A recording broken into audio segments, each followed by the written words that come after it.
आज आपण डायबिटीज बद्दल माहिती घेऊयात.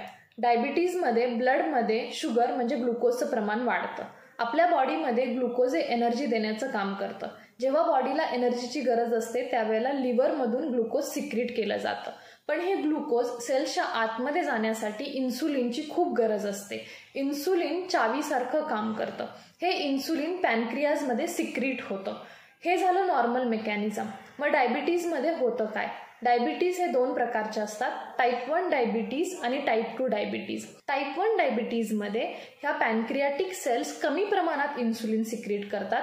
त्याच्यामुळे ग्लुकोजला सेल्सच्या आतमध्ये जाण्यासाठी कमी मदत होते आणि ग्लुकोजचं प्रमाण हे रक्तातच जास्त राहतं. त्यामुळे ब्लड शुगर वाढते आणि डायबिटीज होतो. याला इन्सुलिन डिपेंडन्स डायबिटीज म्हणतात, कारण की आपल्या बॉडीमध्ये इन्सुलिन कमी पडतं आणि बाहेरून इन्सुलिन घेण्याची गरज पडते, म्हणून ह्या पेशंटला इन्सुलिनचं इंजेक्शन दिलं जातं.